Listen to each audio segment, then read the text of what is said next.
So will start with next chapter today, that is current electricity. बहुत easy chapter है, electrostatics के comparison में ये बहुत सिंपल है। सिर्फ करंट इलेक्ट्रिसिटी में हमको क्या क्या देखना है उससे पहले you should know what is electric current.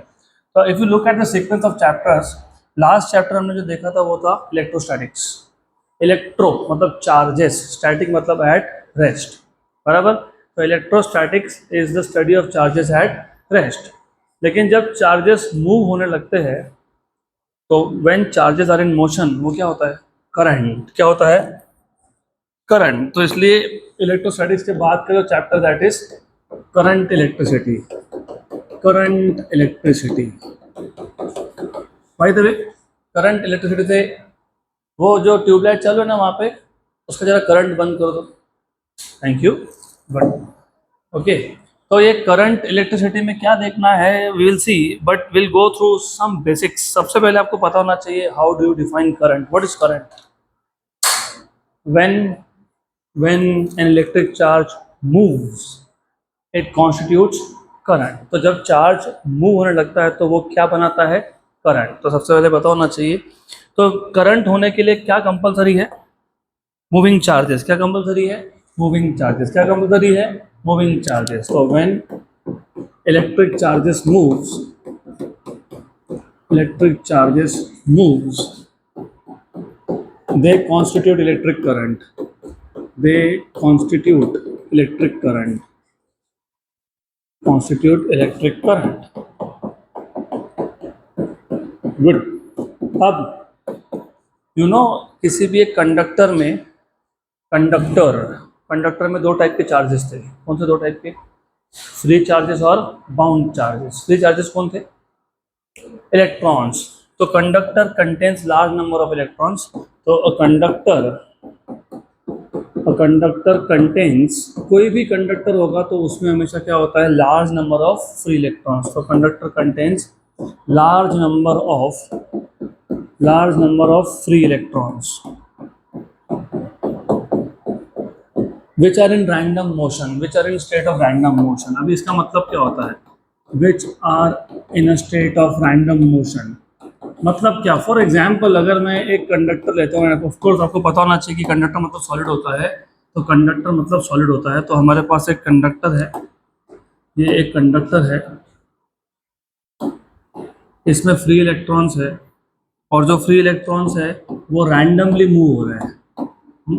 तो रैंडमली मूव, पहले तो मूव क्यों हो रहा है? फर्स्ट ऑफ ऑल कंडक्टर में फ्री इलेक्ट्रॉन्स कहाँ से आए? आपको याद है कंडक्टर मतलब मेटल्स की वैलेंसी क्या होती है? एक या दो या तीन। तो उसके लास्ट ऑर्बिट में कितने इलेक्ट्रॉन्स थे? इधर 1 और 2 और 3। तो उनको थोड़ा सा भी एनर्जी मिल गया तो इलेक्ट्रॉन्स बिकम फ्री। तो ये इलेक्ट्रॉन्स फ्री होकर आए, लेकिन एनर्जी कहाँ से मिला? सराउंडिंग हीट से। तो सराउंडिंग हीट ने एनर्जी दिया इलेक्ट्रॉन्स को, इलेक्ट्रॉन क्या हो गए? फ्री। और इलेक्ट्रॉन्स मूव हो रहे हैं कहाँ पे? Throughout the material. Random, which are in a state of random motion. तो which are in a state of random motion.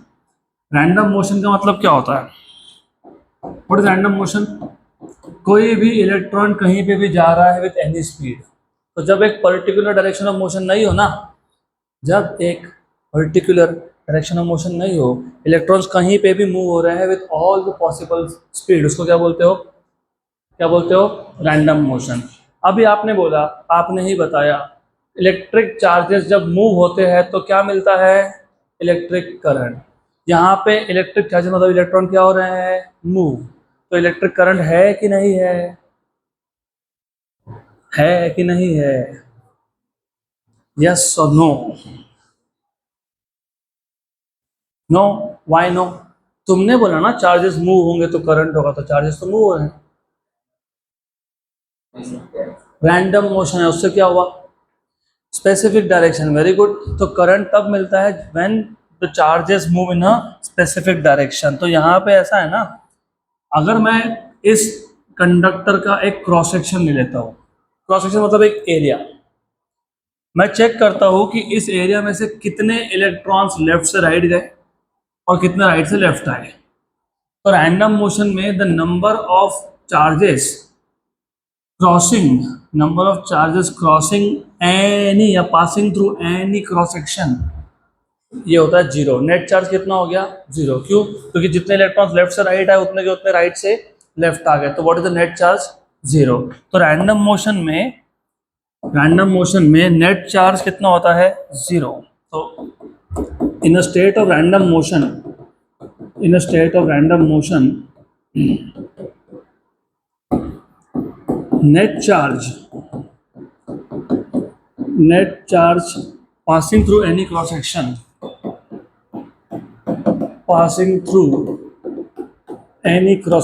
is 0.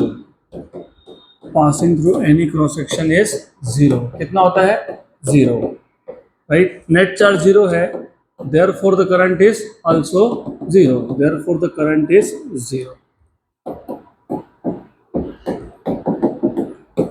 यहाँ तक क्लियर? बराबर।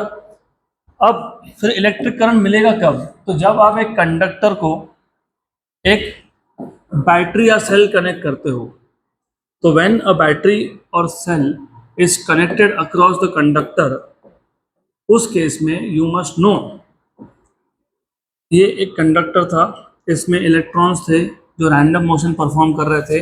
अभी हमने क्या किया? अभी हमने रैंडम मोशन है ना इलेक्ट्रॉन्स, तो अभी हमने क्या किया? अभी हमने एक कंडक्टर, इस कंडक्टर को एक सेल कनेक्ट कर दिया या फिर बैटरी कनेक्ट कर दी। बैटरी और cell, what is the difference between battery and cell? What is battery, what is cell? What is battery? Combination of cells is a battery, group of cells, बराबर है, correct. अब लेकिन bye the वे हुआ क्या? जब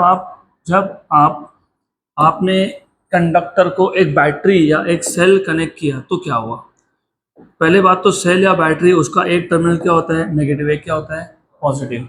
इसका मतलब ये हुआ कि इस कंडक्टर के अंदर एक इलेक्ट्रिक फील्ड डेवलप हो गया, और डायरेक्शन क्या होगा? फ्रॉम पॉजिटिव टू नेगेटिव, क्योंकि इलेक्ट्रिक फील्ड का डायरेक्शन होता है पॉजिटिव टू नेगेटिव। तो व्हेन अ सेल और battery is connected, when a cell और अ बैटरी इज कनेक्टेड, किसको कनेक्ट किया है? इज कनेक्टेड टू अ, ये कौन था? Conductor. Is connected to a conductor. इसके अंदर क्या डेवलप हो गया? An electric field is developed inside the conductor. An electric field is setup या फिर developed inside the conductor, inside the conductor. Clear? पक्का? अब होता क्या है, एज यू नो, आपको पता ही है, इलेक्ट्रिक का डायरेक्शन क्या है? पॉजिटिव से नेगेटिव। और इसके अंदर फ्री चार्जेस कौन से थे? इलेक्ट्रॉन्स। फिर वो कहाँ से कहाँ जाएंगे? नेगेटिव से पॉजिटिव। मतलब they start moving against the direction of electric field, right? तो therefore the electrons, free electrons start moving. इस मोशन को ड्रिफ्ट बोलते हैं। क्या बोलते हैं? ड्रिफ्ट। तो पहले क्या था? पहले जब तक आपने कोई एक्सटर्नल सेल या बैटरी नहीं लगाया था, तो इलेक्ट्रॉन्स जो थे वो रैंडमली मूव हो रहे थे। जो रैंडमली मूव हो रहे थे, तो एक क्रॉस सेक्शन था, उस क्रॉस सेक्शन में जितने इलेक्ट्रॉन्स लेफ्ट से राइट गए उतने के उतने राइट से लेफ्ट आ गए, क्योंकि रैंडम मोशन में ऐसा ही होता है। तो नेट चार्ज कितना फ्लो हुआ? 0। अगर नेट चार्ज 0 है तो करंट कितना हुआ? 0। What is net current? 0। What is net current? 0। लेकिन जब आपने इस कंडक्टर को एक बैटरी या सेल लगा दिया, तो इस कंडक्टर के अंदर क्या डेवलप हो गया? Electric field. डायरेक्शन क्या होता है? पॉजिटिव से नेगेटिव। तो इसके अंदर जो इलेक्ट्रॉन्स थे वो कहाँ मूव होने लग गए? नेगेटिव से पॉजिटिव। मतलब the free electron start drifting बोलते हैं इसको। क्या बोलते हैं? ड्रिफ्टिंग। ये कहाँ ड्रिफ्ट हो रहे हैं? Start drifting. कहाँ ड्रिफ्ट हो रहे हैं? कहाँ ड्रिफ्ट हो रहे हैं? Against the direction of electric field. Electric field का डायरेक्शन था लेफ्ट से राइट, इलेक्ट्रॉन कहाँ जा रहा है? राइट से लेफ्ट। तो start drifting against the direction of electric field, against the direction of electric field. तो बेसिकली इलेक्ट्रॉन कहाँ से कहाँ जा रहा है? नेगेटिव से पॉजिटिव की तरफ। नेगेटिव से हम कन्वेंशनल करंट को उल्टा लेते हैं, मतलब in this case we take conventional current to be from positive to negative. अब याद रखना, right? But we take conventional current, मतलब डायरेक्शन ऑफ कन्वेंशनल करंट कहाँ से कहाँ तक? From positive to negative of the battery या फिर सेल। मतलब direction of conventional current is always opposite to the direction of electrons. और ये मैं जो बोल रहा हूँ बहुत बेसिक है, लेकिन तुमको ये पता नहीं होगा तो सेमीकंडक्टर नाम का चैप्टर होगा, वहाँ पे तुमको प्रॉब्लम होगा if you don't understand direction of electrons in the current. तो इतना बेसिक पता होना चाहिए। तो अभी तक before I start with the real part of current electricity, अभी तक मैंने करंट इलेक्ट्रिसिटी स्टार्ट नहीं किया। अब तक तो सिर्फ मैं तुमको ये बता रहा हूँ कि करंट मतलब क्या होता है। करंट मतलब मोशन ऑफ चार्जेस होता है, बराबर है। करंट इज डिफाइंड एज, तुम स्कूल में जब थे ना तब करंट डिफाइन करते थे charge flowing through a point per unit time, charge flowing through a point per unit time. लेकिन अभी एक्चुअली क्या है, तुम कोई भी कंडक्टर लोगे, चाहे एक वायर ले लो, वायर वायर वायर पॉइंट जैसा है क्या? वायर का कहीं पे भी मैं अगर वायर पे एक सेक्शन लेता हूँ, सेक्शन, तो वो एरिया होगा कि पॉइंट होगा? एरिया। क्या होगा? तो एक्चुअली इलेक्ट्रॉन्स या चार्जेस पॉइंट में से पास हो रहे हैं कि एरिया में से पास हो रहे हैं? एरिया। किस में से? एरिया।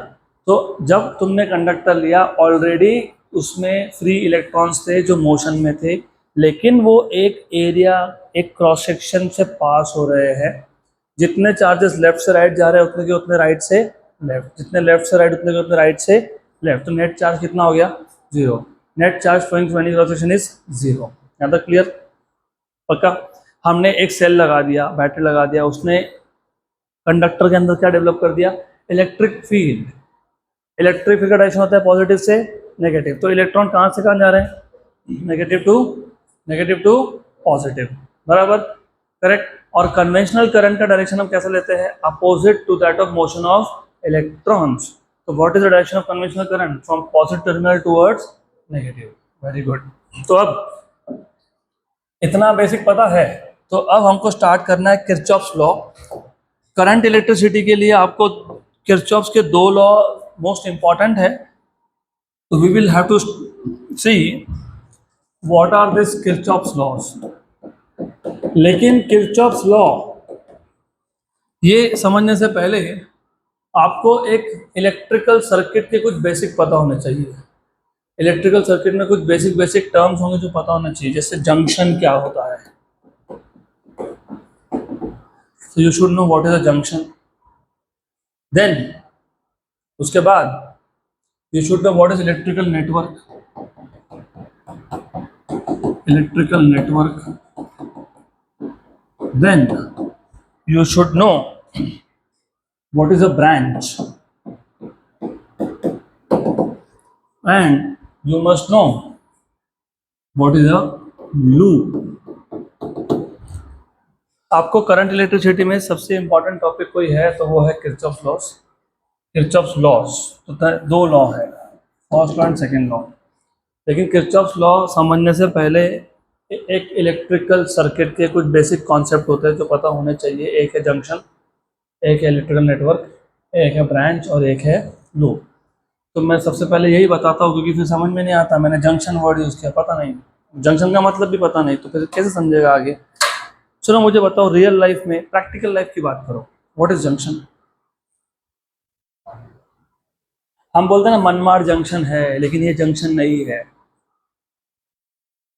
किसी से पूछा तो 5 दिन क्लास में क्यों नहीं आया था? सर मैं दिल्ली गया था। कहाँ से गया था? मनमाड़ जंक्शन से गया था। जंक्शन। हमारे क्लास के बाहर भी एक जंक्शन है, चौक। चौक है ना बाहर, अरे क्लास के बाहर एक रास्ता सीधा जाता है, एक रास्ता उसके पीछे जाता है और एक रास्ता लेफ्ट लेके जाता है। ऐसे लोकेशंस को जंक्शन बोलते हैं। इसके लिए मनमाड़ को जंक्शन बोलते हो क्योंकि मनमाड़ स्टेशन से trains go in all direction and trains also come from all direction. यहाँ से 40 को जंक्शन नहीं है ना? क्यों नहीं है? 1 वे है, जाना आना, एक डायरेक्शन में जाना आना। बाकी डायरेक्शन में जाता है कि यहाँ से ट्रेन? नहीं ना। तो जंक्शन का मतलब जैसे रियल लाइफ में है, बहुत सारे एग्जांपल्स है। अभी चौक को मैंने जंक्शन क्यों बोला? क्योंकि traffic from various direction can come and traffic can also go in various direction. तो इलेक्ट्रिकल नेटवर्क में या इलेक्ट्रिकल सर्किट में भी जंक्शन का वही मतलब होता है, सिर्फ डिफाइन कैसे करोगे। एक एग्जांपल लेता हूँ, सपोज एक इलेक्ट्रिकल नेटवर्क है, ठीक, ये उसका एक पार्ट है, इलेक्ट्रिकल सर्किट का एक पार्ट है। यहाँ पे एक पॉइंट है पी, मान लो पी, ओके, ये एक पी पॉइंट है और ऐसा है, राइट, करंट आया तो पी पॉइंट पे क्या होगा, करंट का पी पॉइंट पे क्या होगा, स्प्लिट होगा, क्या होगा, स्प्लिट, राइट, करेक्ट। या ऐसा भी तो हो सकता था ना, यहाँ से करंट आया, यहाँ से करंट आया, यहाँ से करंट आया, यहाँ से करंट आया, पी पॉइंट पे क्या होगा, कलेक्ट मतलब मीट मतलब मर्ज, है ना। तो junction is a point in an electrical circuit या फिर in an electrical network where where currents can current can split or currents from various direction can meet combine merge। तो कैसे डिफाइन करोगे, junction is a point in an electrical circuit या network, in an electrical network where current can split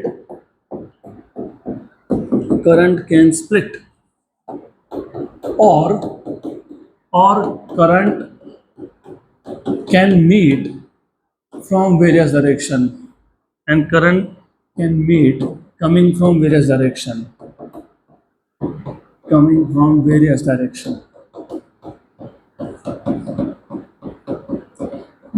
बहुत basic चीज़ें, मैं I will always go through basics, क्योंकि basics से बिना तुमको आगे कुछ समझ में नहीं आएगा। बहुत छोटे छोटे चीज़ें हैं but that will make a huge difference. और अगर तुमको करंट इलेक्ट्रिसिटी अच्छे से समझना है, तुमको करंट इलेक्ट्रिसिटी के क्वेश्चन अच्छे से सॉल्व करने हैं, तो तुमको करंट को ट्रैफिक जैसा इमेजिन करना पड़ेगा और चार्जेस जो मूव हो रहे हैं वो गाड़ी जैसे इमेजिन करने पड़ेंगे। तो रियल लाइफ से कनेक्ट करोगे, समझेगा ट्रैफिक कहाँ से आ रहा है, कहाँ जा रहा है, कैसा आ रहा है, कैसा जा रहा है, तब जाके तुमको इसके क्वेश्चन सॉल्व करना ईजी होगा। That is a compulsory thing अगर तुमको क्वेश्चंस फास्ट करने हैं तो जंक्शन क्या था, junction is a point in an electrical network where current can split और current coming from various direction can meet. तो वहाँ पे करंट मर्ज भी हो सकता है, वहाँ पे करंट स्प्लिट भी हो सकता है।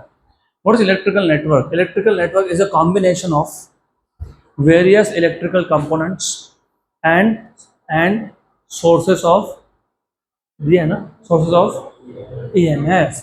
अब before I go ahead with what is electrical network, मैं डिफाइन तो करने ही वाला हूँ, मैं तो करके ही देने वाला हूँ डिफाइन, लेकिन आपको पता होना चाहिए दो तीन चीजें हैं। What is the meaning of components?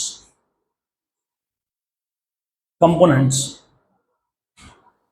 Electrical components की बात कर रहा हूँ मैं, वेक्टर कंपोनेंट्स के नहीं। एक इलेक्ट्रिकल नेटवर्क में तुम अलग अलग चीज़ें लगाते हो, जैसे कैपेसिटर, जैसे रेजिस्टर, जैसे इंडक्टर, इन सबको कॉमन नेम है, क्या बोलते हैं इसको? कंपोनेंट्स। क्या बोलते हैं इसको? कंपोनेंट्स। तो इलेक्ट्रिकल नेटवर्क क्या है वो समझने के लिए पहले पता होना चाहिए कि कंपोनेंट्स का मतलब क्या है। रेजिस्टर्स, कैपेसिटर्स, इंडक्टर्स, इन सबको क्या बोलते हैं हम लोग? कंपोनेंट्स। कौन से कंपोनेंट? Electrical components. और दूसरा ये पता होना चाहिए what is the meaning of EMF. पता है ईएमएफ क्या होता है? Electromotive force. इलेक्ट्रोमोटिव फोर्स, लेकिन ये फोर्स नहीं है, नाम फोर्स है लेकिन फोर्स नहीं है, ये होता है वोल्टेज। क्या होता है ये? क्या होता है ये? क्या होता है ये? वोल्टेज। और आपको पता है पोटेंशियल डिफरेंस भी पता है क्या होता है? पोटेंशियल डिफरेंस ये भी क्या होता है पता है? वोल्टेज। क्या होता है? क्या होता है? ईएमएफ भी वोल्टेज, पोटेंशियल डिफरेंस भी वोल्टेज। तो डिफरेंस क्या है दोनों में? 11th स्टैंडर्ड में था आपको मैंने 11वीं में बताया था। जो 11वीं में यहाँ पे थे उनको तो पता होना चाहिए, जो नहीं थे कोई बात नहीं, मैं अभी बता दूंगा। तो ईएमएफ, इलेक्ट्रोमोटिव फोर्स और पोटेंशियल डिफरेंस दोनों में फर्क क्या है? इमेजिन हमारे पास एक कंडक्टर है और मैंने अभी भी बताया कंडक्टर में फ्री चार्जेस कौन होते हैं? कौन होते हैं? कौन होते हैं? इलेक्ट्रॉन्स कौन होते हैं? कौन होते हैं? इलेक्ट्रॉन्स। ये इलेक्ट्रॉन्स कहाँ से आए? कहाँ से आए? तुम कहाँ से आए? तुम यहाँ क्लास में कहाँ से आए? अपने घर से आए, अपना घर छोड़ के आए, है ना? तो इलेक्ट्रॉन्स का घर था एटम, और एटम में जितने प्रोटॉन होते हैं उतने ही इलेक्ट्रॉन होते हैं, मतलब जितना पॉजिटिव चार्ज है उतना ही नेगेटिव चार्ज है। लेकिन एक इलेक्ट्रॉन गया तो ज़्यादा चार्ज कौन सा हो गया? इसको बोलते हो पॉजिटिव आयन। क्या बोलते हो? Positive ion. ये जो पॉजिटिव आयन्स होते हैं ना, ये हेवी है। क्यों हेवी है? क्योंकि इलेक्ट्रॉन अकेला निकला, लेकिन बाकी सब तो किसके पास है? आयन के पास, न्यूक्लियस भी और बाकी इलेक्ट्रॉन्स भी। तो ये जो पॉजिटिव आयन होता है ना, ये हेवी होता है, हेवी। इसके लिए एक जगह से दूसरी जगह पे जा नहीं पाता, फिर क्या करता है? उधर ही रुक के डांस करता है। डांस मतलब वाइब्रेशन। कुछ कुछ कॉन्सेप्ट ऐसे हैं ना कि आपको ऐसा ही याद रहेगा। तो ये ना, ये डांस कर रहा था, मतलब वाइब्रेशन कर रहा था। अब देखो ऐसा है ना कि मैंने इसको लगा दिया बैटरी, मतलब सेल। और मैंने अब भी बताया, जैसे तुमने बैटरी या सेल कनेक्ट किया, जैसे ही तुमने बैटरी या सेल कनेक्ट किया, इलेक्ट्रॉन्स कहाँ जाएंगे? Towards the positive terminal. और करंट का डायरेक्शन क्या होगा? पॉजिटिव से नेगेटिव। लेकिन वेट, जब ये इलेक्ट्रॉन यहाँ से जाने की कोशिश कर रहा है, तो ये आयॉन्स क्या कर रहे थे? वाइब्रेशन। मतलब ये इलेक्ट्रॉन्स को जाने में प्रॉब्लम होगा, क्योंकि इसका कोलिजन होगा आयॉन्स के साथ। इसका मतलब इलेक्ट्रॉन्स को अपोजिशन हो रहा है मोशन में। इस opposition in motion to the charges को बोलते हैं रेजिस्टेंस। क्या बोलते हैं? क्या बोलते हैं इसको? रेजिस्टेंस। अभी याद रखना, रेजिस्टेंस ये सेल से आया, मतलब बैटरी से आया, कि ये एक्सटर्नल कंडक्टर से आया? किससे आया? एक्सटर्नल कंडक्टर से। तो सर्किट में एक्सटर्नल कंडक्टर हम लोग पता है कैसे दिखाते हैं? एक लाइन ड्रॉ कर देते हैं, क्योंकि हर बार का कंडक्टर तो नहीं ड्रॉ करूंगा मैं। तो हम लोग क्या करते हैं? एक लाइन ड्रॉ कर देते हैं और ऐसा दिखाते हैं। इसको बोलते हैं एक्सटर्नल रेजिस्टेंस। आ गया ध्यान में? Capital R. यहाँ तक क्लियर? पक्का पक्का? Sure sure? 100%? अब ये जो बैटरी है, बैटरी या सेल है, आपको पता है, आपने तो सेल देखा ही होगा ना, घर में इतने सारे सेल यूज करते हो तो देखा ही होगा। ऐसा तो कोई नहीं होगा कि सेल देखा ही नहीं। मैंने सेल देखा नहीं, नहीं देखा तो मैं दिखा देता हूँ। यह है सेल। अब इस सेल का काम क्या है वो भी समझ लो।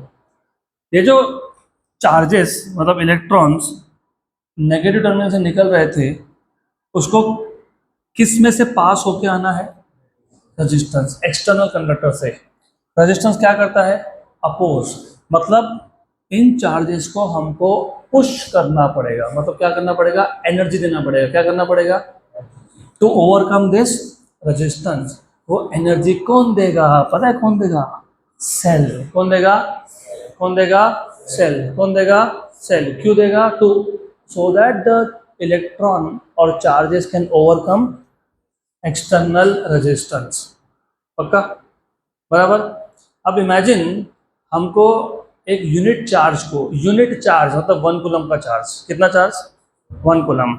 हमको यूनिट चार्ज को, अभी मैंने सिर्फ यूनिट बोला, मैंने पॉजिटिव नेगेटिव कुछ नहीं बोला। वो पॉजिटिव भी हो सकता है, नेगेटिव भी हो सकता है। हमको अगर यूनिट चार्ज को एक बार एक्सटर्नल रेजिस्टेंस ओवरकम करवाना है, क्या करना है? यूनिट चार्ज को एक्सटर्नल रेजिस्टेंस क्या करना है? ओवरकम। तो क्या सप्लाई करना पड़ेगा? एनर्जी। क्या सप्लाई करना पड़ेगा?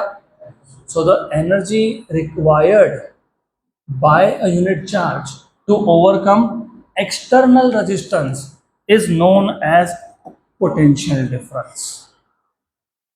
बराबर? Correct? So what is potential difference? The energy required by a unit charge to overcome external resistance is known as potential difference. तो फिर ये इलेक्ट्रोमोटिव फोर्स क्या होता है?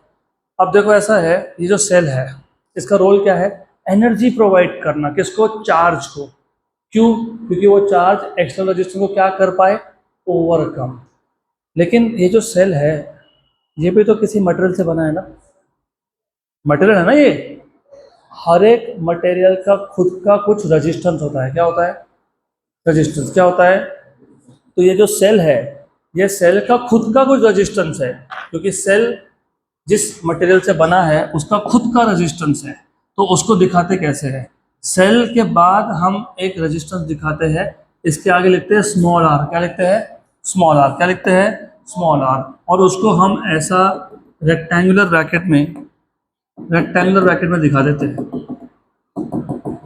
तो इसका मतलब पता है क्या होता है? ये रेजिस्टेंस किसका है पता है तुमको? किसका है? सेल का। किसका? किसका? इसको बोलते हैं इंटरनल रेजिस्टेंस। क्या बोलते हैं? क्या बोलते हैं? Internal resistance. अब इमेजिन कोई भी चार्ज को निकलना होगा सेल के अंदर से, तो पहले तो उसको सेल का ही रेजिस्टेंस ओवरकम करना पड़ेगा, है ना?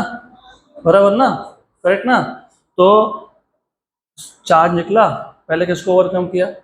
इंटरनल रेजिस्टेंस, उसमें एनर्जी लग गया। फिर किसको ओवरकम किया? एक्सटर्नल रेजिस्टेंस, उसमें भी एनर्जी लग गया। तो ये दोनों मिला के जो होता है उसको पता क्या बोलते हैं? Electromotive force. तो डिफाइन कैसे करोगे?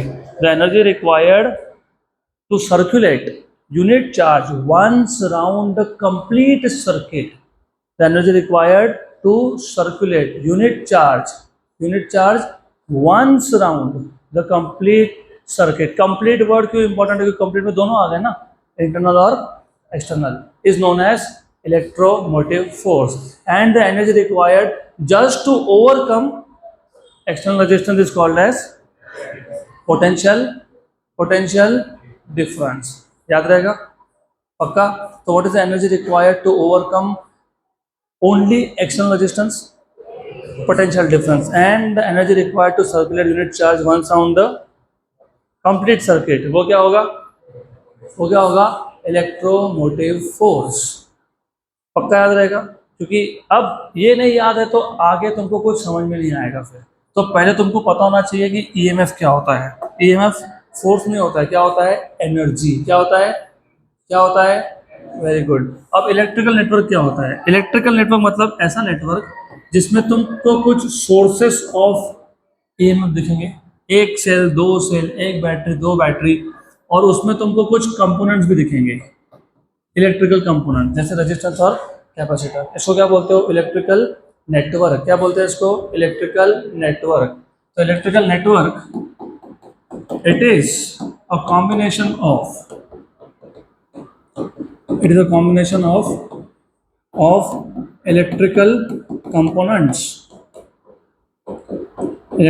कंपोनेंट्स एंड सोर्सेस ऑफ, किसके sources? EMF and sources of EMF. So electrical network is a combination of electrical components and sources of EMF. Clear answer? What is the meaning of branch? अब branch का मतलब क्या होता है? देखो ऐसा है, branch for example, imagine हमारे पास एक ऐसा इलेक्ट्रिकल नेटवर्क है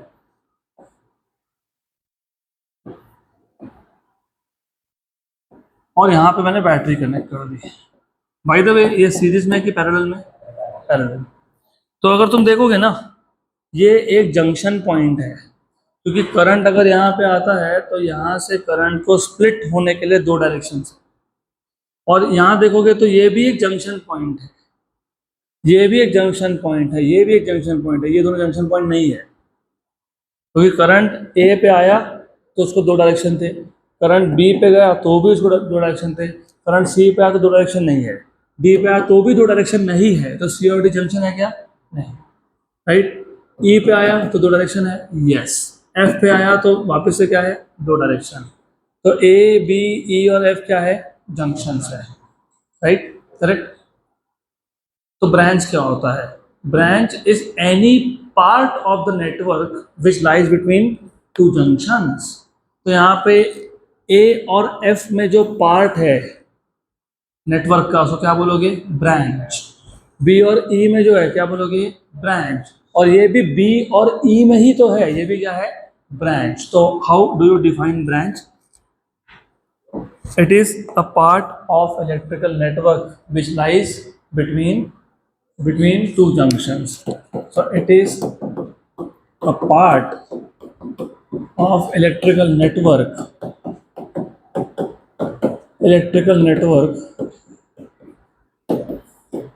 which lies between two junctions. It lies between two junctions. Clear? बराबर? पक्का पक्का? Sure sure? 100%? अब ये लूप क्या होता है फिर? अभी मैंने ड्रॉ किया था, वापस वही डायग्राम ड्रॉ कर देता हूँ.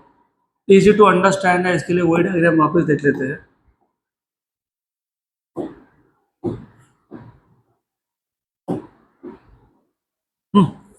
Okay.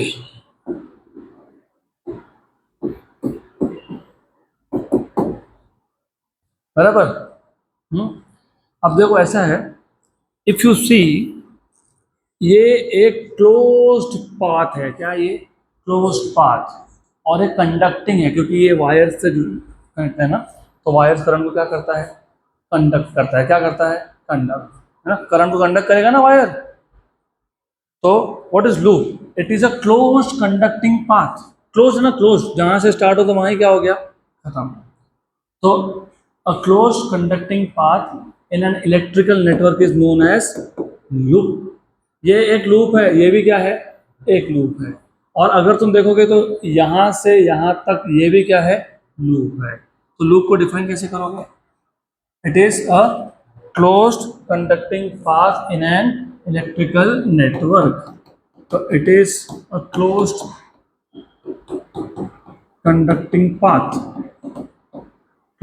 conducting path in an electrical network या electrical circuit. एक ही बात है. तुम electrical network बोल दो, electrical circuit बोल दो, ठीक है.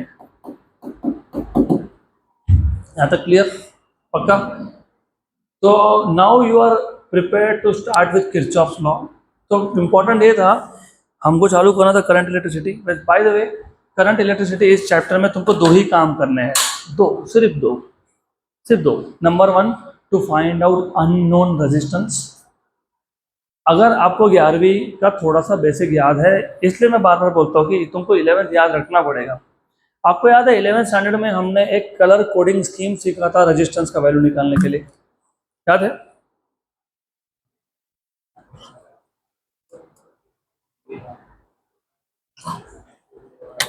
याद है क्या? बीबी रॉय ऑफ ग्रेट ब्रिटेन. तो बेसिकली क्या होता है, जो कार्बन रजिस्टर होते हैं ना, कार्बन रजिस्टर्स, उसके ऊपर कलर कोडिंग होती है. वो कलर कोड से तुम रेजिस्टेंस की वैल्यू फाइंड कर सकते हो. तुम कलर देख के बता सकते हो कि इस पे 4 कलर है तो इसकी वैल्यू कितनी. मैंने एकदम डिटेल में सिखाया था 11 में. अगर आपको नहीं याद है तो फिर 11 का मेरा आपको वीडियो लिंक मिल जाएगा, वहाँ पे आप जाके एक बार चेक कर लो. Because we don't have that much of time कि वापस से पूरा कलर कोडिंग स्कीम निकाल ले. तो अगर मुझे रेजिस्टेंस की वैल्यू फाइंड करनी है तो मैं कलर कोडिंग से कर ही सकता हूँ, कर सकता हूँ ना. लेकिन अगर उस रजिस्टर के ऊपर कलर कोडिंग है ही नहीं तो मैं रेजिस्टेंस की वैल्यू कैसे फाइंड करूँगा. तो ये है पहला टास्क इस चैप्टर का. नंबर 2, अब ये सेल दिखाया था तुमको मैंने. वैसे तो सेल के ऊपर लिखा होता है कि कितने वोल्ट का है, लिखा ही होगा, लिखा होगा कहीं. तो इसके ऊपर लिखा हुआ है क्या है? 9 वोल्ट, 9 वोल्ट का है, 9 वोल्ट ऐसा कुछ लिखा हुआ है. 12 वोल्ट, 12 बहुत छोटा है. हाँ 12 वोल्ट है, 12, राइट. तो इसका ईएमएफ नोन है. पर इमेजिन इसके ऊपर जो ये लिखा हुआ है वो मैं हटा दूँ, मिटा दूँ, और मुझे फाइंड करना है इसका ईएमएफ कितना है. तो दूसरा टास्क है to find out unknown EMF. तो ये चैप्टर के 2 ही टास्क है, to find out unknown resistance and to find unknown EMF. फिर 2 चीज़ें एक्स्ट्रा भी सीखेंगे. एक है एमीटर कैसे वर्क करता है और एक है वोल्टमीटर कैसे वर्क करता है. तो टोटल ये 4 चीज़ें आपको देखनी है. अब वो सब स्टार्ट करने से पहले आपको करंट इलेक्ट्रिसिटी का बेसिक पता होना चाहिए. तो मैंने बता दिया करंट क्या होता है, बैटरी या सेल लगाने के बाद कंडक्टर के अंदर क्या होता है, ये सब तुमको पता लग गया. फिर मैंने बता दिया कि जंक्शन क्या है. Junction is a point in an electrical network where current can split or currents coming from various direction can meet. What is electrical network? It is a combination of electrical components and sources of EMF. What is branch? It is a part of electrical network which lies between two junctions. What is loop? It is a closed conducting path in an electrical circuit. Is that clear? अब ये पता है तो we can start with Kirchhoff laws. अब Kirchhoff के total दो law है. तो there are two laws. Kirchhoff laws इसमें दो है. पहले को बोलते हो Kirchhoff first law. Kirchhoff first law. इसी को बोलते हैं किरचॉफ करंट लॉ. क्या बोलते हैं? Kirchhoff current law. करंट मतलब रिलेटेड टू करंट. इसी को तुम बोलते हो किरचॉफ जंक्शन लॉ. क्या बोलते हो? Kirchhoff junction law. Kirchhoff junction law. अब ये एग्जैक्टली किरचॉफ करंट लॉ या किरचॉफ जंक्शन लॉ या किरचॉफ फर्स्ट लॉ क्या है, उसका स्टेटमेंट लिखने से पहले मैं तुमको एक सिंपल सा एग्जाम्पल देता हूँ. बहुत simple, very simple, extremely simple. चलो मान लेते हैं ये एक चौक है P. चौक, रियल लाइफ जंक्शन. इसी को इलेक्ट्रिकल नेटवर्क में जंक्शन बोलते हैं. ठीक, बराबर. अब मैंने इस चौक पे बोर्ड लगा के रखा, नो स्टॉपिंग. मतलब क्या होता है नो स्टॉपिंग? रुकना मना है.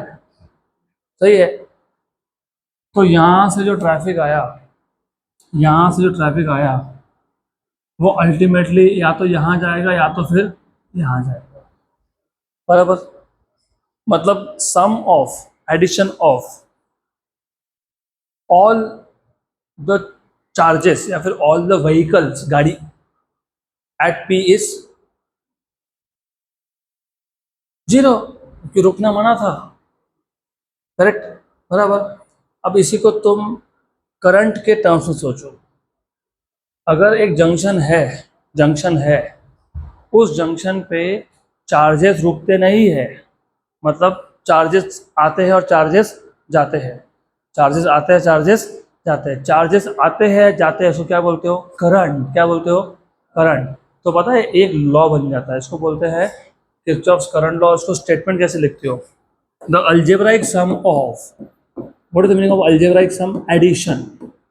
अलजेब्राइक सम ऑफ किसका sum? Of all the electric currents. तो ये जो है ना, ये चार्जेस आ रहे थे तो ये इलेक्ट्रिक करंट बन गया I1. ये चार्जेस ही आ रहे थे तो ये क्या बन गया? Current I2. ये चार्जेस जा रहे थे तो करंट क्या हो गया? I3. और ये क्या हो गया? I4. तो the algebraic sum of all the electric currents at a junction point is equal to 0. At a junction point is equal to 0. ये हो गया आपका पहला लॉ. समझ में आया? समझ में आया? The algebraic sum of all the electric currents at a junction point is 0. जितना ट्रैफिक आएगा उतने ट्रैफिक को जाना है, खड़ा कोई नहीं रहेगा इधर. जितना करंट आया उसको जाना है, राइट. तो the algebraic sum of all the charges या फिर all the electric current at a junction point is, इसको मैथमेटिकल लैंग्वेज में लिखते हैं summation I equal to 0. Summation मतलब सम करना, ऐड करना, अलजेब्राइक सम. बराबर. सही है, पक्का. लेकिन एक छोटा सा प्रॉब्लम है यहाँ पे. क्या प्रॉब्लम है? मैं एक एग्जाम्पल देता हूँ, आपको इजी समझेगा. चलो मैं मान लेता हूँ I1 की वैल्यू 5 है. कितनी है? 5. I2 की वैल्यू 15 है. कितनी? 15. कितनी? 15. I3 की वैल्यू 25 है. कितनी? 25. I4 की वैल्यू 35 है. तो 5, 15, 25, 35. बराबर. सबको ऐड करो तो क्या आया? क्या आया?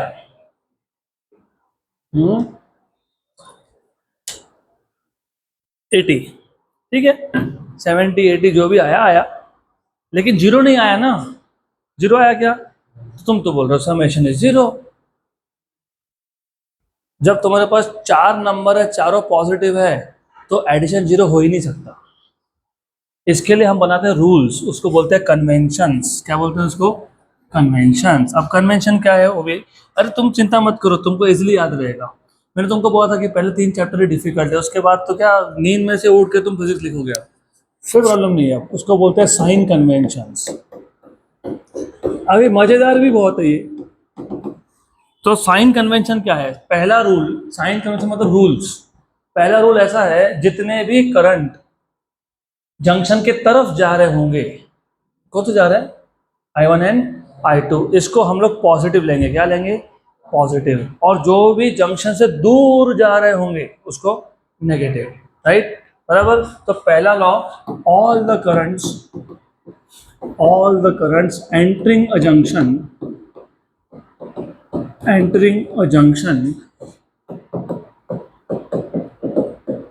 is taken to be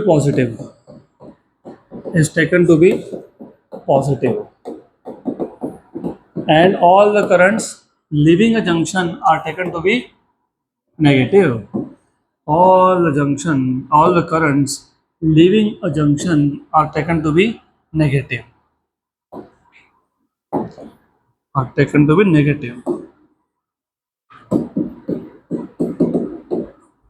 बराबर है ना? यही दो साइन कन्वेंशन हो गए। देखो है क्या, है ना? All the currents entering a junction are taken to be positive and all the currents leaving a junction are taken to be negative. बराबर। तो उसके हिसाब से कौन पॉजिटिव हो गया? I1 I2। कौन नेगेटिव हो गया? I3 I4। अब याद कैसे रखना, मैंने आपको बताया था बहुत बार, मैं बताता रहूँगा ऐसा बीच बीच में। याद कैसे रखना, कुछ नहीं है, फिजिक्स याद रखना ही नहीं है। चलो एक बात बताओ, फॉर एग्जाम्पल आपके बहुत सारे दोस्त हैं, उसमें से एक दो दोस्त ऐसे हैं जो जब भी है तुमसे कुछ ना कुछ मांगते ही रहते हैं, है ना? कभी बोलते पैसा दे दे, कभी बोलते गाड़ी दे दे। तो बाय डिफॉल्ट तुम्हारे दिमाग में उसकी इमेज कैसे बनती है? नेगेटिव। नेगेटिव बनती है ना, क्योंकि हर बार तुम्हारे जेब से कुछ जा रहा है, आउट गोइंग है, इनकमिंग तो कुछ नहीं है, आउट गोइंग है। तो यहाँ पे भी जो करंट जंक्शन छोड़ के जाते हैं वो कौन होते हैं? नेगेटिव। कौन होते हैं? नेगेटिव। हर जगह पे एप्लीकेबल है, तो मेरे लिए भी एप्लीकेबल है। जो क्लास छोड़ के चला गया अगर कुछ काम का नहीं है तो नेगेटिव बन जाता ना। मैं बहुत, आई एम वेरी ऑनेस्ट, मैं जो है मुंह पे बोल लेता हूँ। 90% केसेस में वैसा सबके साथ होता है, ह्यूमन नेचर है, भी क्या ही करेंगे। हम तो कोई एलियन नहीं ना कि बुरा नहीं लगता, हर किसी को लगता है। मेरे को ज़्यादा नहीं लगता, I have a lot of business to do other than teaching. ये तो हॉबी था तो चलता जा रहा है, तो बाकी बहुत सारे काम धंधे हैं मेरे पास। दूसरा नंबर ये है, एक बताओ मेरे को, कोई और दोस्त है तुम्हारा जो तुम्हारे हर दिक्कत में साथ में खड़ा है। वो आया, अरे क्या हुआ, तेरा मूड खराब दिख रहा है, थोड़ा पैसे चाहिए थे, ले रख ले। क्या हुआ, अरे जाना था दूर, गाड़ी नहीं है, ये ले रख ले। उसका इमेज कैसे बनता है? बड़ा अच्छा है यार, हर बार मदद करता है, हर बार कुछ ना कुछ देता है, इनकमिंग है। तो इनकमिंग, इनकमिंग कौन है? पॉजिटिव है। और गोइंग कौन है? हो गया, याद रहेगा, अभी कहाँ भूलोगे। ऑल द चार्जेस या फिर all the currents entering a junction are taken to be positive and all the currents leaving a junction are taken to be negative. Very good, बराबर। अब अप्लाई करो रूल, अब अप्लाई करो। Therefore ये जो summation I था, summation I equal to zero, I1 I2 I3 I4 equal to zero. I1 और I2 कौन है? पॉजिटिव। I3 I4 क्या है? नेगेटिव, है ना? अभी दो नंबर पॉजिटिव दो नेगेटिव, समेशन जीरो हो सकता है? हो सकता है, वेरी गुड। इसको मैं ऐसा भी लिख सकता हूँ, I1 plus I2 equal to I3 plus I4। अब I1 और I2 कौन थे पता है? जो जंक्शन के तरफ आ रहे थे। I3 I4 कौन थे? जंक्शन से दूर जा रहे थे। तो किरचॉफ्स फर्स्ट लॉ का एक अल्टरनेट स्टेटमेंट बन गया। क्या बन गया पता है? The sum of all the current, algebraic sum, The algebraic sum of all the currents entering a junction is equal to algebraic sum of all the currents leaving the junction. हो गया? So the algebraic sum of all the currents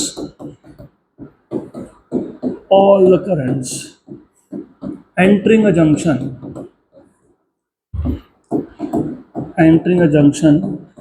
is equal to what? Is equal to what? Is equal to algebraic sum of all the currents, अरे बता दो, all the currents leaving the junction. ज़्यादा clear? पक्का.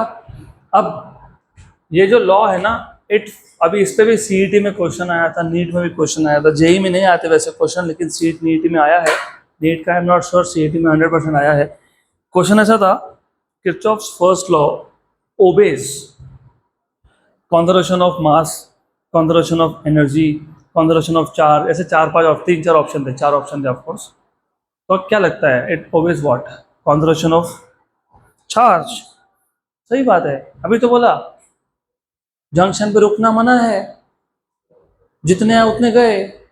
अब imagine करो ये junction चौक है, इधर एक भी गाड़ी खड़ी नहीं है और हमने बोर्ड लगा के रख दिया नो स्टॉपिंग. तो जितने गाड़ी आएगी उतना का उतना जाएगा. यहाँ पे गाड़ी के जगह पे कौन आएगा? चार्ज आएगा. जितना आएगा उतना जाएगा.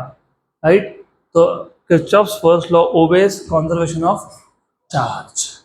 बराबर, करेक्ट. क्योंकि वहां पे चार्जेस एक्यूमुलेट नहीं हो रहे हैं, जितना चार्ज आ रहा है उतना का उतना जा रहा है.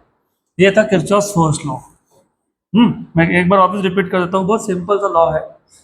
ये आपको बताता है the algebraic sum of all the currents, the algebraic sum of all the electric currents at a junction is 0. मतलब समेशन आया क्या है? 0. लेकिन प्रॉब्लम ये है ना, मैंने इस डायग्राम में 4 करंट दिखा दिया, I1, I2, I3, I4. चारों की वैल्यू अगर मैं पॉजिटिव लेता हूँ और ऐड करता हूँ तो 0 आ ही नहीं सकता है, क्योंकि 0 आने के लिए कम से कम एक नेगेटिव नंबर चाहिए. 3 पॉजिटिव चलता है, एक नेगेटिव चाहिए ना. इसके लिए हमने रूल्स बनाया, उसको बोलते हैं sign convention. All the currents entering a junction are taken to be positive and all the currents leaving a junction are taken to be negative. तो हमारे डायग्राम के हिसाब से I1 और I2 कौन था? पॉजिटिव. I3, I4 कौन था? नेगेटिव. बराबर, क्लियर यहाँ तक? 100% पक्का. मतलब I1 plus I2 minus I3 minus I4. Minus क्यों लिखा? क्योंकि ये कन्वेंशन के रूल्स के हिसाब से क्या लेंगे हम लोग? नेगेटिव. ये रूल ही है, जो करंट दूर जा रहा है ना उसको माइनस बोल लो. तो I1 प्लस I2 क्या बन गया? I3 plus I4. लेकिन I1 और I2 जंक्शन के पास जा रहे थे, I3 I4 जंक्शन से दूर जा रहे थे. इसका मतलब क्या हो गया? The sum of algebraic sum of all the currents entering the junction is equal to algebraic sum of all the currents leaving the junction. याद रहेगा? पक्का. अब दूसरा रूल है Kirchhoff's second law. Kirchhoff's second law, इसको बोलते हैं Kirchhoff's loop law. Junction, देखो जंक्शन, इसलिए पहले बताया था जंक्शन क्या है. तो किरचॉफ जंक्शन लॉ में जंक्शन दिखना चाहिए, और अभी किरचॉफ्स लूप लॉ बोल रहे हो. तो किरचॉफ्स लूप लॉ में क्या दिखना चाहिए? लूप. तो क्या दिखना चाहिए? लूप. इसी को बोलते हैं किरचॉफ्स वोल्टेज लॉ. क्या बोलते हैं इसको? Kirchhoff's voltage law. क्या बोलते हैं? Kirchhoff's voltage law. क्या बोलते हैं? Kirchhoff's voltage law. और इसको प्यार से बोलते हैं KVL. प्यार मतलब शॉर्टकट, राइट. सबसे फेमस नाम है KVL, किरचॉफ्स वोल्टेज लॉ. मतलब किरचॉफ का कौन सा law? Second law, loop law. बराबर, correct.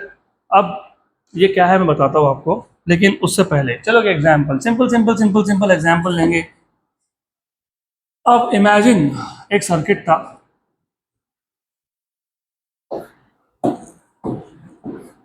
This is very interesting chapter, बहुत मजेदार है ये. सोचोगे तो अभी आप लोगों का माइंडसेट इतना बन के रखा है, फिजिक्स मतलब डिफिकल्ट, फिजिक्स मतलब बोरिंग. मैं तो खुद बोरिंग हूँ, तुम फिजिक्स वजह से बोरिंग बोल रहे हो. This is very interesting. अब देखो कैसे इंटरेस्टिंग, बताता हूँ कैसे इंटरेस्टिंग. रुको, ये है रेजिस्टेंस, एक्सटर्नल रेजिस्टेंस, ये है एक्सटर्नल रेजिस्टेंस, ये भी रेजिस्टेंस है, वो भी रेजिस्टेंस है, दो रेजिस्टेंस है इस सर्किट में, बराबर, करेक्ट। अब पहले तो बताओ मेरे को, अगर मैंने सेल या बैटरी नहीं लगाई, करंट पास होगा क्या? क्यों नहीं होगा? क्यों नहीं होगा? तो दोनों रीजन बताए थे ना। एक तो जब तक तुम बैटरी या सेल कनेक्ट नहीं करते हो, एक्सटर्नल कंडक्टर के अंदर इलेक्ट्रिक फील्ड डेवलप ही नहीं होता है, और जब तक इलेक्ट्रिक फील्ड डेवलप नहीं होता है, चार्जेस फ्लो ही नहीं होते हैं, नंबर वन। नंबर टू, ये जो कंडक्टर है, इसमें जो वो आयन का मोशन है जो करंट को पास नहीं होने दे रहा, जिसको तुम बोलते हो रेजिस्टेंस, तो इलेक्ट्रॉन के पास एनर्जी ही नहीं है इसको ओवरकम करने के लिए, बराबर, करेक्ट, राइट, बराबर। तो अगर मैंने सेल लगाया तो मैं क्या सप्लाई कर रहा हूं? एनर्जी, किसको? इलेक्ट्रॉन्स को, क्या पास करने के लिए? रेजिस्टेंस को ओवरकम करने के लिए, बराबर। अब इमेजिन करो, रेजिस्टेंस ये भूखे है, सिंपल एग्जांपल बता रहा हूँ, थोड़ा सा समझिएगा, थोड़ा सा ध्यान दोगे तो समझेगा। हंग्री, भूखे, किसके भूखे? एनर्जी के भूखे, बराबर। तो सेल लगाया तो क्या प्रोवाइड किया तुमने? एनर्जी। और सेल जो एनर्जी प्रोवाइड करता है उसको क्या बोलते हो? ईएमएफ। क्या बोलते हो? क्या बोलते हो? तो सेल क्या प्रोवाइड कर रहा है? एनर्जी। इसको क्या बोला है? ईएमएफ। ये एनर्जी कौन खा रहा है? ये दोनों बुक्खड़ मिलके खा रहे हैं, दोनों मिलके, ये दोनों बुक्खड़ है, भूख लगी है, क्या चाहिए? एनर्जी, खा रहे हैं, बराबर। और तुमको मैंने अभी बोला ईएमएफ या फिर वोल्टेज, पोटेंशियल डिफरेंस, इसको सिंपल सा नाम है नाम है ना, पोटेंशियल डिफरेंस बोलते हो ना। इमेजिन ये 10 वोल्ट का बैटरी था, इमेजिन इमेजिन ये 10 वोल्ट का बैटरी था, तो इस 10 वोल्ट में से ईएमएफ, एनर्जी, कुछ एनर्जी कौन यूज करेगा? बाकी कौन करेगा? थोड़ा सा R1, बाकी कौन? तो इसको हम लोग बोलते हैं, व्यूअर्स को बोलते हैं, और मैंने अभी बताया इसको बोलते हैं पोटेंशियल डिफरेंस। क्या बोलते हैं? क्योंकि अभी तो बताया था EMF is the energy required to circulate unit charge once round the complete circuit, और सिर्फ एक्सटर्नल रेजिस्टेंस को ओवरकम करने के लिए जो एनर्जी लगता है उसको क्या बोला था हमने? तो फिर R1 को ओवरकम करने के लिए जो एनर्जी लगेगा उसको क्या बोलेंगे? Potential difference. क्या बोलेंगे? Potential difference. क्या बोलेंगे? क्या बोलेंगे? Very good. लेकिन वेट, वो तो है, सही नाम है, कोई गलत नाम नहीं है उसका, लेकिन अगर 10 वोल्ट था और इधर 6 वोल्ट पहुंचा, तो 4 वोल्ट कहाँ गया? कहाँ गया? R1 के अक्रॉस। तो आप देख रहे हो, यहाँ तो 10 वोल्ट था, वहां पे कितना पहुंचा? 6। 10 वोल्ट कितना हो गया? 6। 10 वोल्ट कितना हो गया? 6। तो पोटेंशियल का क्या हुआ? ड्रॉप। क्या हुआ? तो पोटेंशियल डिफरेंस को और एक नाम है पोटेंशियल ड्रॉप। पोटेंशियल डिफरेंस को क्या नाम है? Potential drop. क्या नाम है? Potential drop. अब किरचॉफ वोल्टेज लॉ क्या है? इसके लिए मैंने बोला ना, एक एक चीज अच्छे से समझो। ये सप्लायर है और ये खाने वाले हैं। तो सप्लायर ने जो सप्लाई किया उसको किसने किसने खाया? हाँ, बराबर। एक की जगह पे 2 सप्लायर होते तो दोनों का एनर्जी मिलके कौन खाते? हाँ, कौन खाते? R1 और R2, बराबर। अब स्टेटमेंट पढ़ो सेकेंड लॉ का। देखो क्या लिखा हुआ सेकेंड लॉ के स्टेटमेंट में, क्या लिखा है? In a close loop, close loop है क्या ये? Yes. In a close loop, in a close loop of electrical network, the algebraic sum of potential drops या फिर difference for all the elements plus क्या? plus the algebraic sum of all the EMFs is equal to 0। तो EMF ने, मतलब sources ने जितना भी energy supply किया वो इन्होंने मिलके घटक लिया। That is nothing but Kirchhoff's voltage law या फिर लूप लॉ। मैं पहले लिख देता हूँ फिर समझाता हूँ, पहले लिख लो, मतलब मुझे लिखने दो। तो क्या है स्टेटमेंट? क्या है? क्या है स्टेटमेंट? हाँ, थोड़ा सा, you have to tell me, in a closed loop, in a closed loop, क्या the algebraic sum of, the algebraic sum of potential differences, या फिर आप बोल सकते हो algebraic sum of all the EMFs, पहले EMF लिख लो तो भी चलता है ना, all the EMFs plus the algebraic sum of all the potential drops, algebraic sum of all the potential drops or the potential differences is equal to zero, is equal to zero, मतलब क्या, summation of EMF plus summation of potential drop equal to zero, बराबर, सही लिखा है, don't worry, but according to Ohm's law what is V? हाँ, तो वही तो लिखा है, summation of IR equal to zero, ये लिखा है ना, ये लिखा है ना, इसलिए मैंने बोला EMF को E से डिनोट करते हैं, पोटेंशियल ड्रॉप को V से डिनोट करते हैं, बराबर। लेकिन जैसे लास्ट लॉ में प्रॉब्लम आया था कि सब पॉजिटिव नंबर का सम जीरो हो ही नहीं सकता, तो यहाँ पे भी वही प्रॉब्लम है, सब पॉजिटिव नंबर का सम जीरो हो सकता है क्या? नहीं। तो हमने लास्ट टाइम कुछ रूल्स बनाए थे जिसको क्या हुआ था, साइन कन्वेंशन, इस बार भी हम लोग कुछ रूल्स बना लेंगे, उसको भी क्या बोलेंगे, साइन कन्वेंशन। अब ये साइन कन्वेंशन क्या है, बहुत इंटरेस्टिंग चीज़ है, जो डायग्राम मैंने नोट्स में यूज़ किया मैं वही यहाँ पे ले लेता हूँ, सेम सर्किट ले लेता हूँ। तो एक सर्किट है जिसमें यहाँ पे एक EMF है E1, ये प्लस ये माइनस, यहाँ पे एक रेजिस्टेंस है, उसके बाद यहाँ नीचे भी एक रेजिस्टेंस है, उसके बाद यहाँ पे और एक EMF का सोर्स है, ओके, देन इधर एक रेजिस्टेंस है, ऐसा आ गया, फिर यहाँ पे एक रेजिस्टेंस है और यहाँ पे एक रेजिस्टेंस है, इसको A नाम दिया है, इसको B नाम दिया है, इसको C बोला है, इसको D बोल दिया, इसको E, इसको F। तो ये रेजिस्टेंस है R2, ये रेजिस्टेंस है R1, ये है रेजिस्टेंस है R4, ये रेजिस्टेंस है R3 और रेजिस्टेंस क्या है R5, बराबर।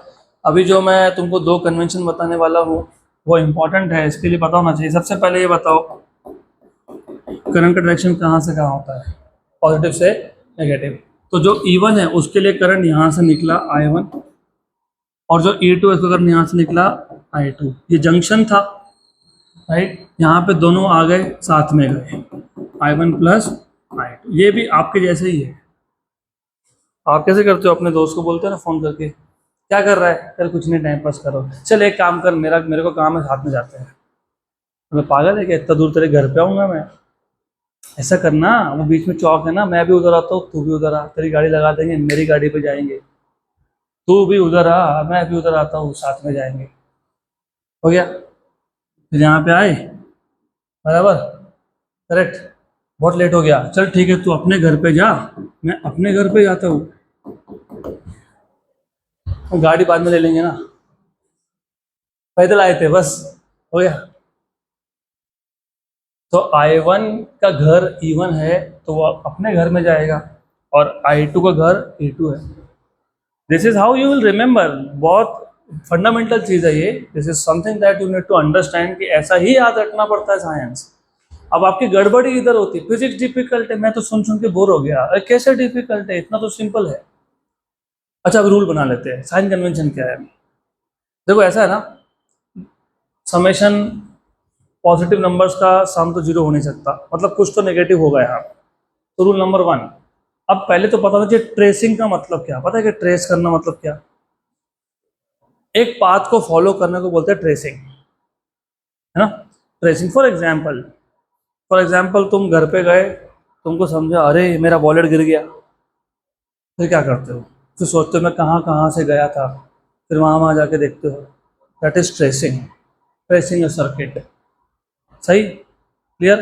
तो यहाँ पे भी इलेक्ट्रिकल नेटवर्क में बहुत सारे ब्रांचेस है, तो तुम जब इलेक्ट्रिकल सर्किट का एनालिसिस करोगे ना, तो तुम सर्किट को फॉलो करोगे, कहीं से तो कहीं पे देखोगे, बराबर। अब वो अपने ऊपर होता है कि हमको क्लॉकवाइज ट्रेस करना है कि एंटी क्लॉकवाइज, कोई रूल नहीं है उधर, वो तुम्हारी मर्जी है।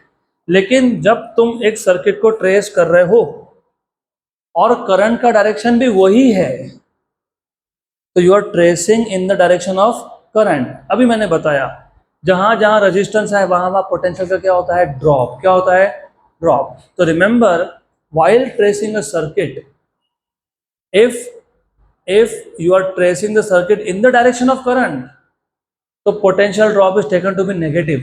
पोटेंशियल ड्रॉप क्या लोगे, नेगेटिव। मतलब एग्जांपल बता देता हूँ, सपोज मैं सर्किट को ट्रेस कर रहा हूँ बी से ई, और करंट भी कहाँ से कहाँ जा रहा है, बी से ई, तो तुम्हारा ट्रेसिंग का डायरेक्शन और करंट का डायरेक्शन सेम है क्या, यस। तो यहाँ पे पोटेंशियल ड्रॉप होगा, कितना होगा, आई आर। आई कितना है, I1 plus I2 into R3। इसको पता है क्या लोगे, माइनस, राइट। तो ये रूल नंबर 1 है, फर्स्ट कन्वेंशन। तो क्या है convention, if the direction of tracing, थोड़ा बहुत नोट्स में लिखने का तरीका अलग है थोड़ा बहुत, if the direction of tracing is same as that of conventional current, what is the direction of conventional current, from positive to negative। तो जिस डायरेक्शन में तुम ट्रेस कर रहे हो उसी डायरेक्शन में कन्वेंशनल करंट हुआ, then the potential drop is taken to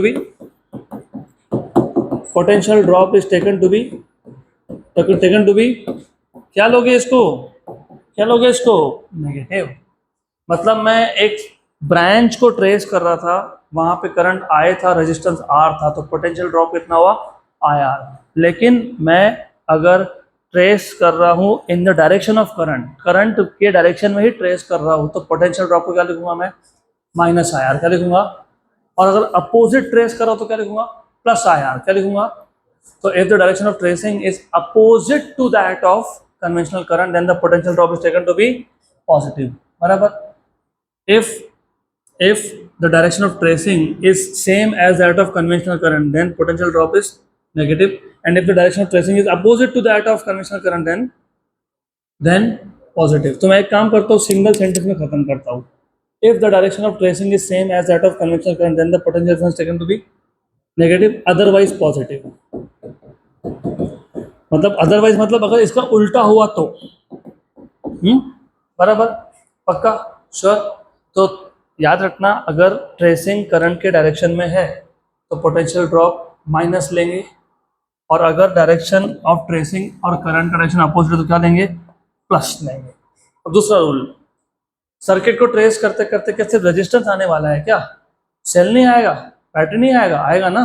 तो while tracing the battery, if you are tracing from negative to positive, then the EMF is taken to be positive.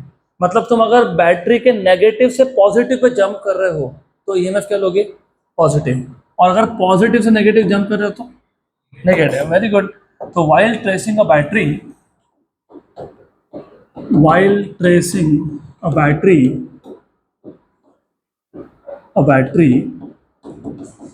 if we are tracing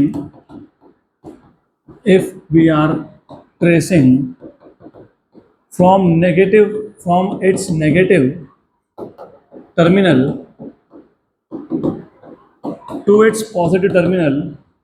to its positive terminal, then the EMF is taken to be